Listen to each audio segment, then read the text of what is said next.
Good morning and welcome. If you are only joining us now on Facebook, I'm Reverend G and I'm delighted that you chose to join us. This is our usual Sunday service. Now it's a hybrid version. We are available online. You can come in person. For those of you online, if you would like to come and join us in person, please know at this point in time, we are welcoming those who have proof of vaccination and we require a mask. During service, only the speaker takes their masks off while they speak, and then it goes back on. So welcome, welcome, welcome. How are you today? Just before the service, Eric approached me and he asked me if a 7-minute meditation would be okay or too long. I don't know how long it was. I could have gone much longer. And I told him at the time, yeah, 7 minutes is probably a bit too much, but I could have gone longer. So don't ask me. Oh, wow. Well, that went by like that. I hope my talk will go by like that as well. It'll probably be an hour and a half and may it feel like 7 minutes. So settle in, get comfortable, get a drink if you're at home. And a couple of weeks ago when I spoke, I talked about Cain and Abel. Remember that? Cain murders Abel because God rejects Cain's gift. And Cain is so angry, he doesn't know how to process his anger and his rejection. And he ends up taking it out on Abel, which is, again, weird, right? We take it out on the person with whom it does not belong anyway, but we do that all the time. So he kills Abel, and then God comes to Cain and says, where's your brother? And he says, I don't know. Am I my brother's keeper? And that begs the question, of course, who is our brother? Like, who are we responsible for? We might be responsible for our brothers and sisters, but who are they? Are they people in our family? Are they people in our immediate community? In our church? In our towns, country, continent, the world? Who is our brother and sister? Who are they? Who are we responsible for?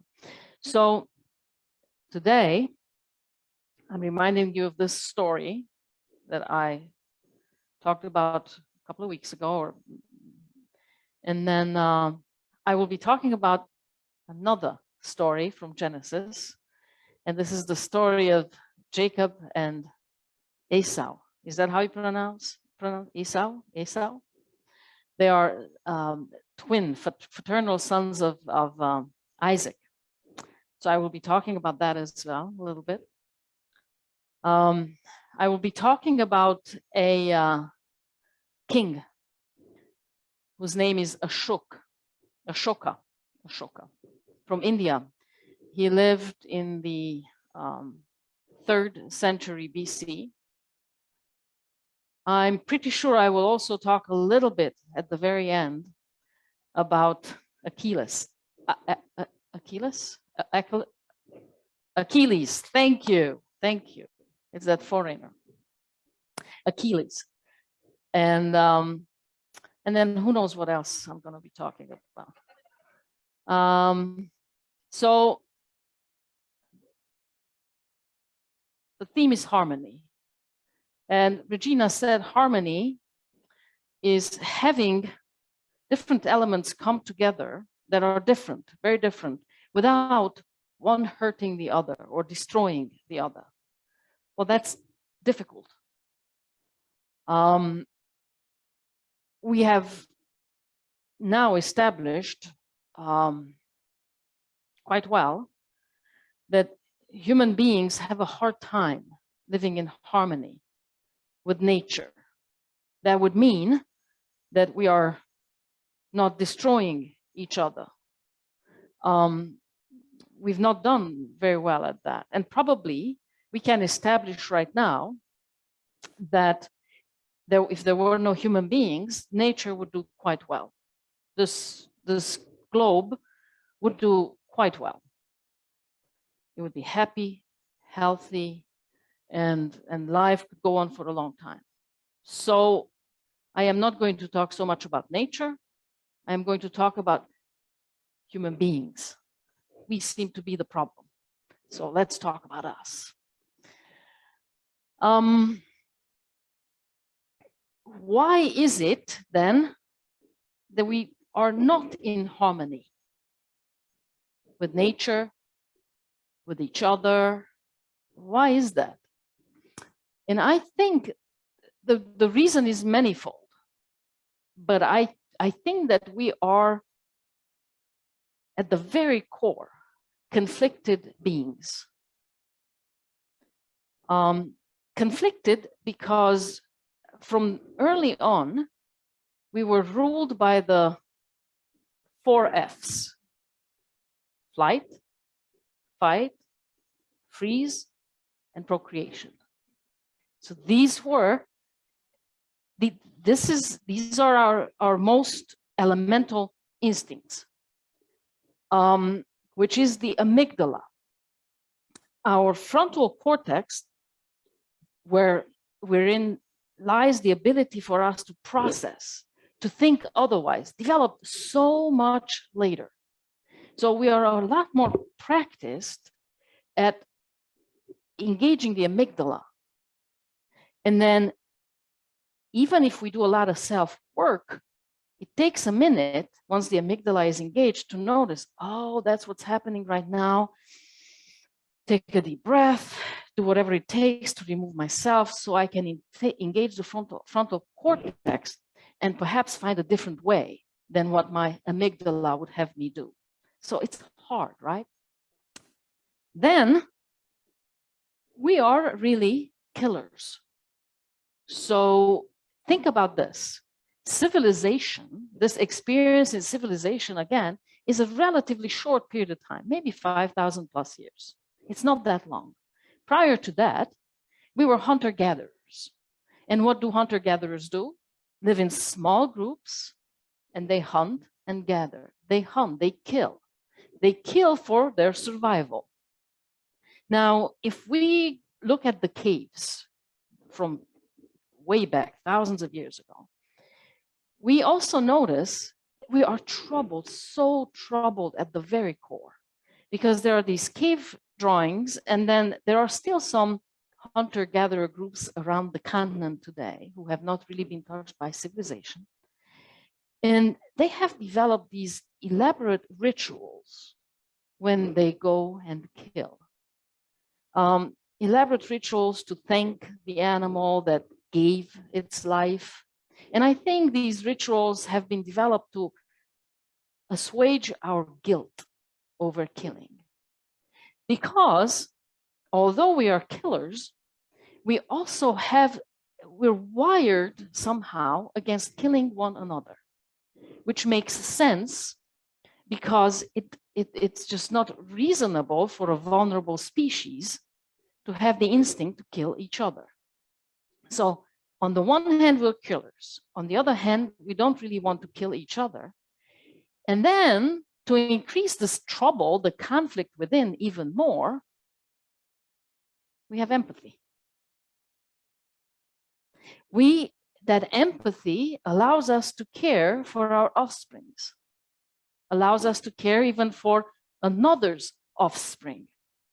So you see, even to be with harmony within, it's hard work because we have all these different things pulling and pushing within us in different directions. So then which one do we listen to? Which one do we follow? It's very, very difficult. Now, about killing. So they did a study on the infantry, the American infantry.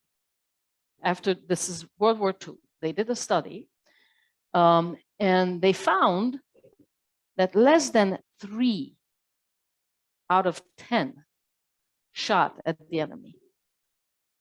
Less than 3. They say about 25%. My uncle was in World War II, and he didn't like to talk about it. I was little, and I wanted him to talk about it.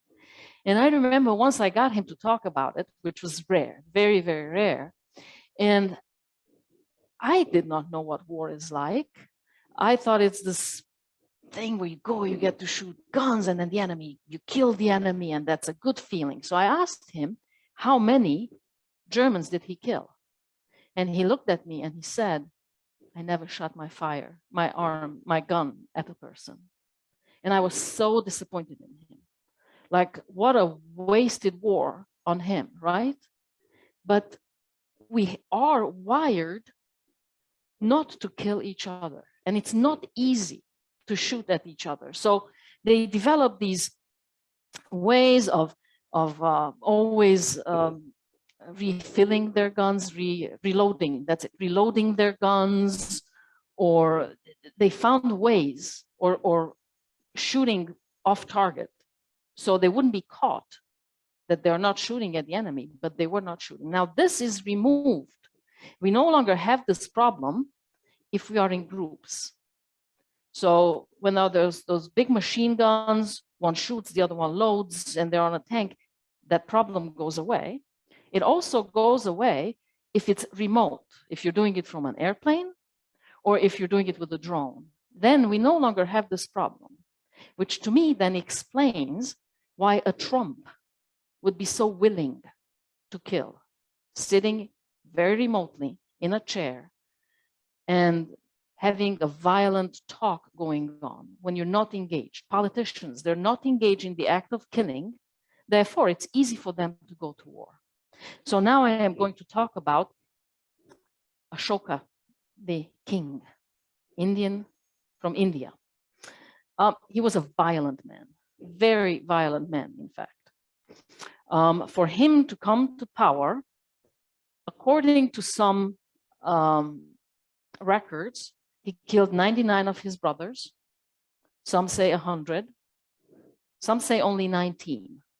So it's a lot in any case. It's hard to have conclusive records from way back, but we have some. So to come to power, he killed, and he didn't just kill,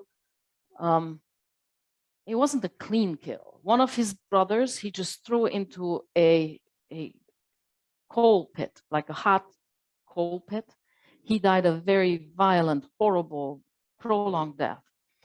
One of his ministers was observing him, and he thought, it's not good for a king to have this much blood on their hands. So he suggested that he hire somebody instead to kill for him. So when he had the idea that somebody had to be executed, so he found this boy in the village who was willing to kill anybody, probably a psychopath with a license to kill. And then they even opened or built a prison, a first prison. They had no prisons before. And this terrible guy was the one who tortured the prisoners. And this prison came to be known as Ashoka's hell. It was a very horrible place. And so he was a very violent man. And then he wages war against a region. And he's physically present and he's watching it. And about 100,000 people are killed in this war. Many more perish later. And 150,000 are forcefully removed from this region and taken back to India as slave laborers. And something shifts within him. And he is so troubled by all the death, by all the destruction. He then finds, he comes in contact with a Buddhist monk, and he becomes a Buddhist. And so still in India, Ashoka's edicts exist. So these are these tubular, very tall erected stone pillars, thank you, pillars. And Ashoka's edicts are carved in them. And where other kings, you used also this way of communication, where other kings would carve in there the number of people they killed in whichever war they were engaged in, he speaks against war, teaches against war, and calls against war, and calls other kings to engage in war as a very last resort and kill as little as possible if necessary. He gives up hunting, the pastime for kings, right? He plants shade trees all over India for animals and for people to rest under. He makes a lot of changes. But what is his dilemma? Although he became a Buddhist, although he became a lover of peace, although he changed his kingdom around to be peace supporting and supporting all lives, right? All creatures. Eric, after meditation, and today you didn't say that, but usually you say that may all beings be happy and be at peace. He took that very seriously. But Ashoka's dilemma is that he was never able to dismantle the military because he realized that to keep peace, he has to have the military. And he was never able to return the 150,000 forced laborers because his economy depended on it. And so again, there is that we're torn. We want the good. We've seen the good. We want to do it. And then we can't. For whatever reason, we just can't or we won't. I remember when Obama was president, and I had so much hope, and I thought that there would be a tremendous change within this country. And then I remember feeling disappointment because all the change that I had hoped for didn't come. It's Obama's dilemma that he had all these ideas, and yes, we can, and then, but we can't. Because we've also created the civilization that does not support the ideals of equality. When we were hunter-gatherers, the interesting thing about those groups that they were egalitarian. It couldn't be any other way because all hunters had pretty much the same skills. You couldn't turn on each other. You were all engaged in supporting that small group of yours. So you all had to be egalitarian for that group to form. But then we came up with this idea of civilization, and we could never, however hard we tried, whoever tried it, we were never able to create egalitarianism. Communism tried, failed tremendously, miserably. Capitalism doesn't even try. But there is a time for everything. And that is the title of my talk. And I wonder if it is time that we try harder.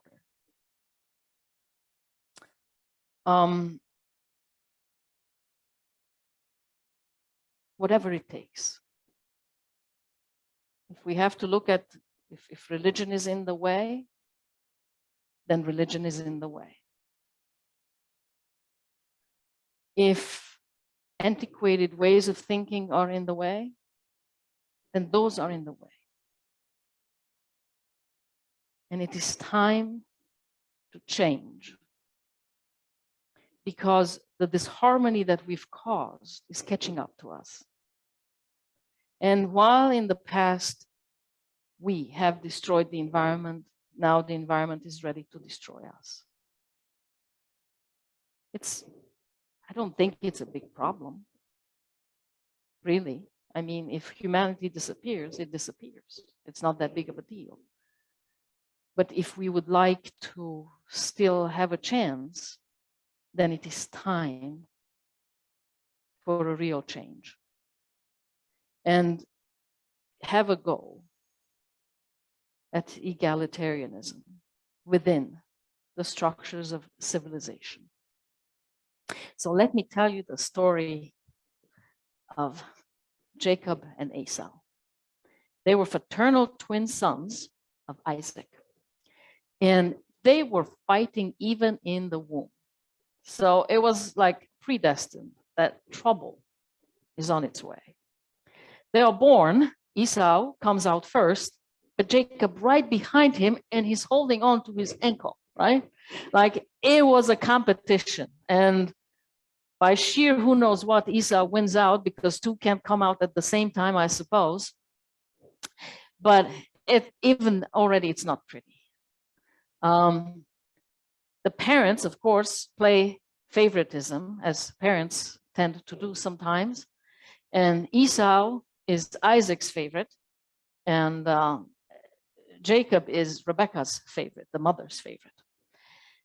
And Esau becomes a hunter. He likes to go out there. By the way, he's covered in hair. He's a very hairy guy. Jacob, on the other hand, has very smooth skin. So they're different in appearance as well. And they couldn't be more different in their likes and dislikes. Esau likes to go and hunt, and he's gone. And he's very physical and lives in nature.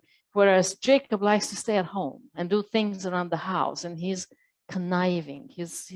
Esau is a very what you see, what you get, straightforward guy.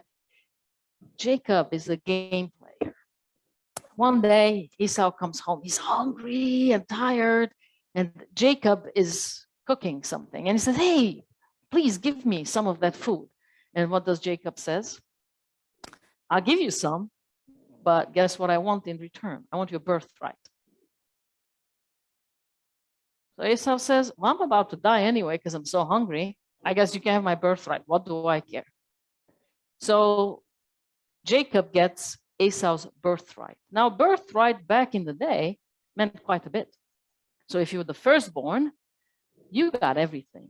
You were the boss over the entire family, and you got everything. Secondborn, thirdborn, they weren't so lucky. However, there was one thing that was even more important, and that was the father's blessing. So Jacob doesn't have the father's blessing yet. And now Isaac is old, and he's thinking, yeah, his time of death is near. And he tells Esau, son, go hunt for a game, come home, cook it the way I like it. You know how I like it. And then once I eat that meal, I will give you my blessing. So Esau says, okay, he takes off and goes hunting. Well, Rebekah, the mother, had been listening in. So he calls Jacob and says, Jacob, go get a couple of these young goats and I'll cook them for Isaac the way he likes it.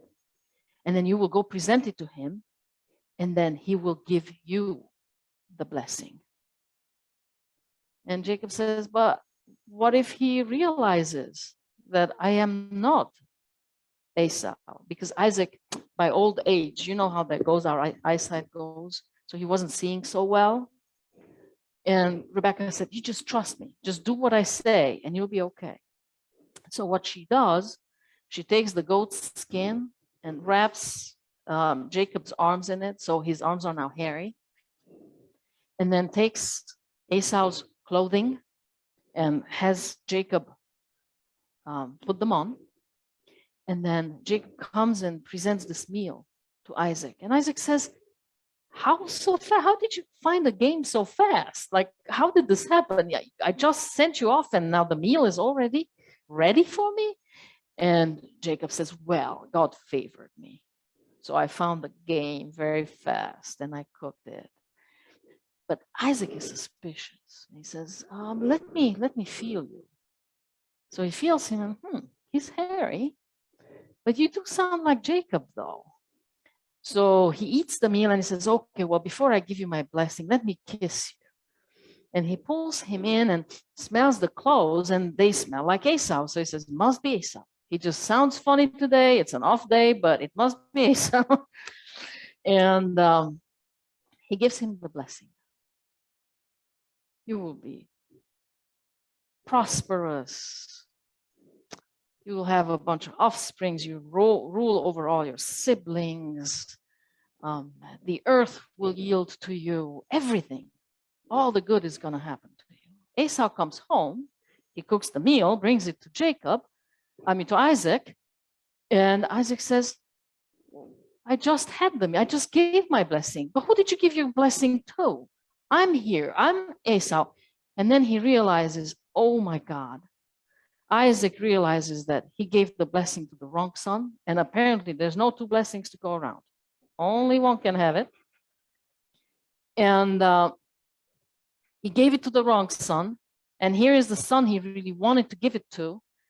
And he's out of luck. And Esau cries. He's devastated and says, but bless me too. I want your blessing. I need your blessing. Please bless me too. And he says, I can't.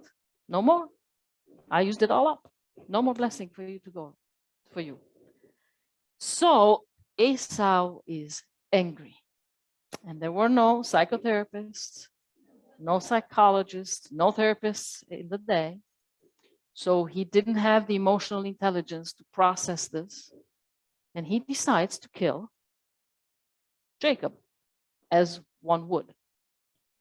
And Jacob is so scared of Esau, who's a terrific hunter, that he flees and he goes to a different land, where he then lives and he then marries and he goes through all his struggles, which I don't want to get into, maybe some other day.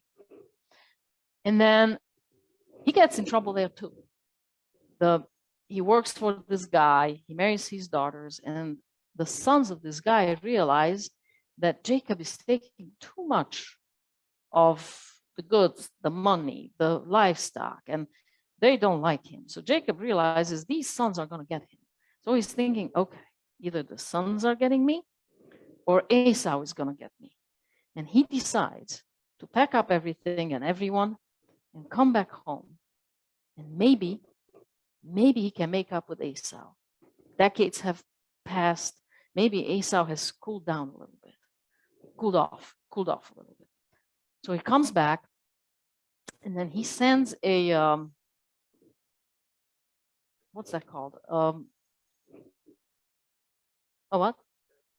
No, he sends a person, a messenger.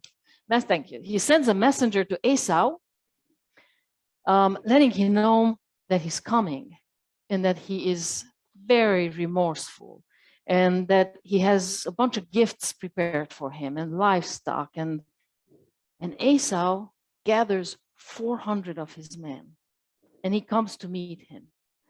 And Jacob, being the coward that he is, he puts his concubines and their children first. Then his least favorite wife, Leah, and her children next. Lines them up like that. And then Rachel and the favorite wife and their children next to meet Esau and the 400. And then he gathers his strength and then courage and walks up to meet Esau. And Esau just embraces him and, oh, I'm so glad you're home. He forgives him, of course. And Jacob says, I have all these gifts for you and I am so sorry. And Esau says, I don't need your gifts. It's all good. You keep it. I don't need it. And Jacob says, but this is important to me that I give them to you. Please accept them. It comes from an honest place. And then they look at each other and they see the face of God. They look at each other and they see the face of God.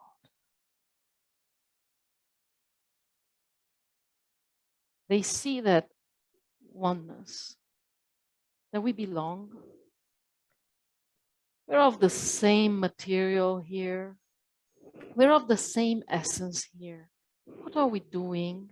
Conniving, fighting, working against each other. There's the face of God.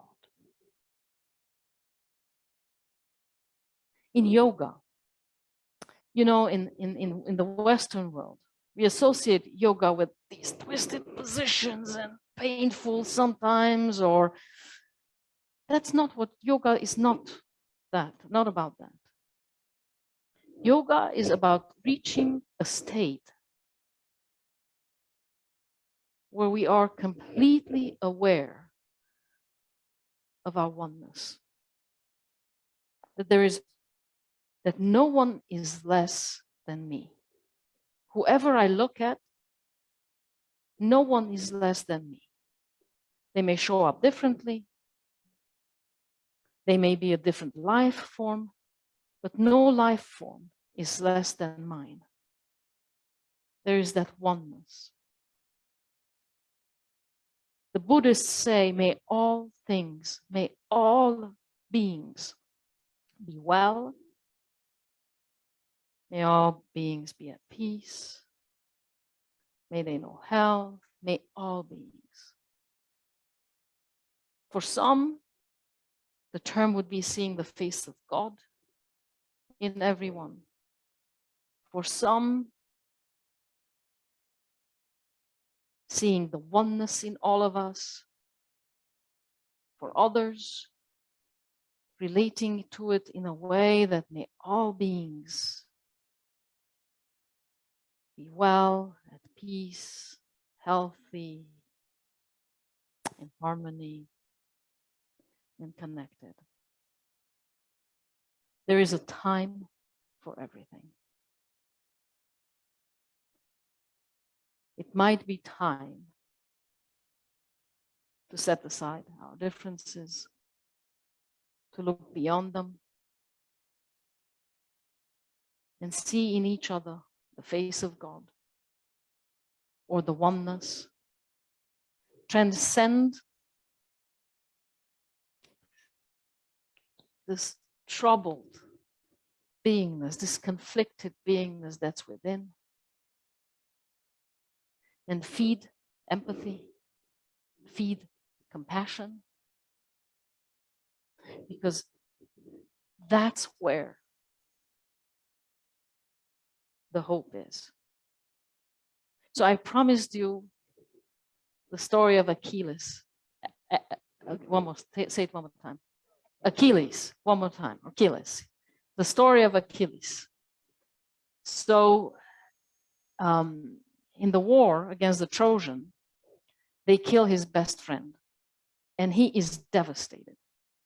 And it's the Trojan prince Hector who kills his best friend. So he gets a hold of Hector and he murders him brutally. And then he displays him. He does not allow him a burial, which back in the day was a terrible thing. And the king, father of Hector, king of the Trojans, he's devastated. So one night, he disguises himself and he sneaks into the camp of Achilles. Why can't I say that right? And he finds him. He goes into his tent and he finds him and he exposes himself and he falls to the ground in front of him and he weeps. He cries. And he begs Achilles to return Hector's body so he can give him proper burial, so he can go to the eternal resting place as they were accustomed to. They believed it would happen. And Achilles looks at him and his heart is full of anger and hatred and grief. But he looks at this old man on the ground, weeping. And he's reminded of his own father. And something tugs at his heart and he begins weeping as well. And in Greek culture, they believed that when two people weep, they are connected because we all know pain. All of us may not know happiness, but we all know pain. We all know sorrow. So in that moment, they connect and he pulls him up and he brings Hector's body and he very gently places him in his father's arms. He's worried that the old man is too frail to support the body. And returns and says, yes, absolutely. Give him the burial that you need to give him. Take him. In that moment, they are connected through compassion. The life in me recognizes the life in you. I see you. I connect through your sorrow. We all have pain. And if we cannot find compassion through love, we can find compassion through pain. And it doesn't matter how we find it. It doesn't matter how we connect. It is important that we connect. It is important that we bring compassion to life within ourselves, and that we relate with that compassion to all beings, small and big, animal, planet, plant, human, regardless of race, gender, regardless of sexual orientation, regardless of anything. The one in me sees the one in you. There is a time for everything. And it might just be time for the one in me to see the one in you, only always. And so it is.